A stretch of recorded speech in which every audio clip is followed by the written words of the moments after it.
பரிசுத்தநாமத்துக்கு ஸ்தோத்திரம். தலைவலி மற்றும் கழுத்து வலி ரொம்ப இருக்கும். எழுதுறதுனாலே அப்ரைசர் வேலை பார்க்கறதுனால எழுதிட்டே இருப்பேன், கீழே குனிஞ்சிட்டே தான் இருக்கணும். நான் ஒரு வேலை பார்த்தாலும் செக்ரட்டரி ஒரு வேலை கொடுத்துக்கிட்டே இருப்பாங்க. கவர்மெண்ட் சேலரி வாங்குறவங்க அவ்வளவா வேலை இருக்காது. எனக்கு நிறைய வேலை இருக்கும். ஏசப்பா நான் கேட்ட வேலை நீங்க கொடுத்தீங்க, எனக்கு அந்த வேலை நீங்க என்ன அதை ஆசீர்வாதமா மாட்டி தரேன். நான் உண்மையா உழைக்கிறேன், நீங்க எனக்கு ஊதியத்தையும் கூட்டி கொடுக்கணும்னு ஜெபம் பண்ணேன். 6-7 மாசம் ஆச்சு. 6 மாசம் வரை எனக்கு 10,000 சம்பளம் கொடுத்தாரு ஏசப்பா. உண்மையா தசமம் பாகம் கொடுத்தேன். 15,000 6வது மாசத்துல எனக்கு கூட கொடுத்தாரு. அதுக்கு கர்த்தருக்கு ஸ்தோத்திரம்.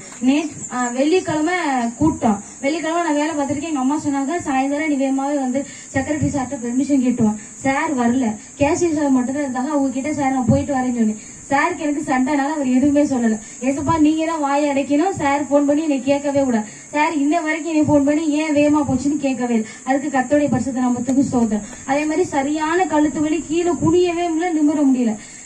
கர்த்தர் வந்து எனக்கு பூரண விடுதலை, என் ஜீவனுள்ள நாள் வரைக்கும் தாங்க முடியாத வழிய என் தேவன் ஆயுசு நாட்கள் விருத்தி ஆகும் வர இந்த வழி எனக்கு வராதபடி தேவன் பூரண விடுதலை கொடுத்ததுக்கு கோடான கோடி நன்றி.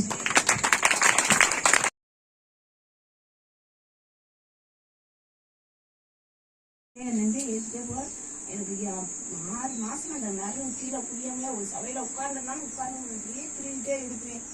பாஸ்டர்க்கா கூட சொன்னா நீ அம்மா நீ திருகாதியா அது நரம்பு ஒரு மாதிரி அப்பனாலும் போவான் அப்படின்னு சொல்லிட்டே நான் என்னால ஆனா வெள்ளிக்கிழமை வந்து உட்கார்ந்துட்டு என்னால உட்கார்ந்துருக்கவே முடியல.